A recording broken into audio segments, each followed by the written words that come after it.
Be honest. If you scroll on social media, you've probably seen something about AI agents, right? Everyone is talking about them, and there's a very good reason for this. AI agents aren't just a hype, they are a force that everyone is going to be using in the future. And therefore, here's my question to you. Are you just going to use them, or are you going to build them and make money along the way?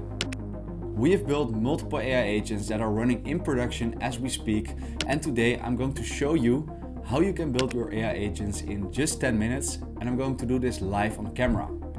At the end, you will know exactly how you can do this for yourself, and you'll see a working example in action. Okay, so 10 minutes is not a long time, but obviously we need to understand what we are going to build. We are going to build a fitness app AI agent that will have some skills. For example, find gyms nearby based on the user's location, provide nutrition/supplement info, and also provide insights on heart rate data. And we are going to use some dummy data for now, but obviously you would implement this in a way that has real access to the real heart rate data by, for example, integrating it into your Apple Health. But now you know what we are going to build. Let's start with part 1, and that is we need to get an example of an agent that is already working, and we can find that in my GitHub repository. This is from my last video. It's the 5 levels of AI agents, a really interesting video. Check it out. We obviously can also check Pydantic AI documentation for an example code. They have a lot of examples here, and you can choose some different examples, for example, the weather agent. But for now, let's go with this one. So this is a data analysis agent, and we want to rewrite this basically to an agent how we want it. So step 2 is going to ChatGPT, opening the O3 Mini High model, and we're going to talk to ChatGPT. I talk with ChatGPT all the time. It's quicker, I can express myself better, and yeah, it just works really great for me. So take a close look at the prompt that I'm using to get the first step of creating the agent that we want. Hey, I have a code of a working agent, and I want to rewrite that to another agent, and we want to create a fitness app AI agent. And this AI agent can, for example, find gyms nearby, and this is based on the user ID, because in an app like this, we already have the address of the person, so we can then match the user ID with the address, and based on the address, find gyms nearby. A second tool that we want to add is provide nutrition or supplement information, and in real life this will be a RAG system, but for now just add some dummy data there with which we can, for example, give answers to, hey, I'm feeling a bit tired, what kind of nutrition or supplement should I use to feel better? And the third tool, we also need the user ID for this, because with this we can connect to, for example, the Apple Health, but we don't want to implement that straight away. We just want to use some dummy data based on the user ID, and this dummy data should be heart rate data. And this will allow the user to ask questions like, hey, what was my heart rate for average in my last training? So I'm going to provide you the code of a working agent. Please use the exact same syntax, use the exact same way of writing the agent, but just rewrite the tools, the system prompt and everything around that to make it a fitness AI agent. Okay, so now that we've done that, we are going to paste our agent that we just copied from the GitHub and wait for it to complete. And a few months ago I tried this, but the models were not good enough to even understand what an agent was and how to change that down in the correct way.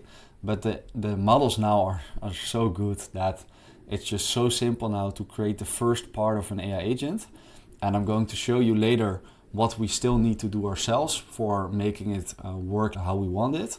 So okay, we have here our tools. I don't really like how small these tools look, so we are going to use a new prompt. So the tools are too simple at this moment.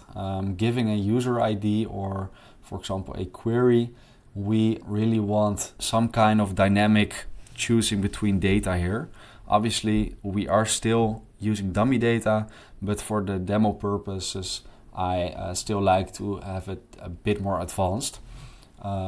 So to be clear, with the Find Gyms tool, we give the user ID. With the nutrition info, we get the query indeed, and then match that query based on some information that we have about nutrition and supplements. Basically make a RAG system for this. And for the heart rate analysis, we also have the user ID, and we want to match that with the heart rate of this user. So let's see what it comes up with here. Okay, so we can now update the system prompt. Let's see. Okay, this is looking better. So we delete these tools. We paste the new tools.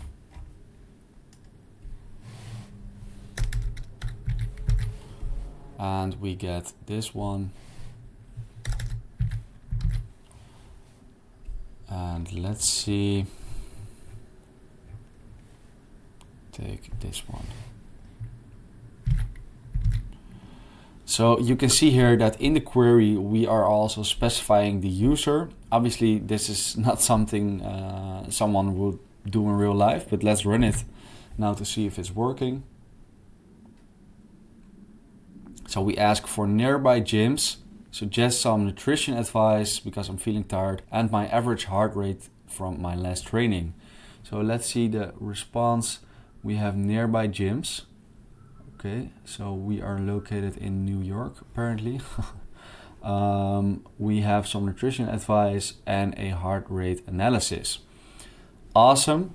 Now, it's not perfect yet, obviously. So this is something we need to delete. And we want to add that for now hard-coded here.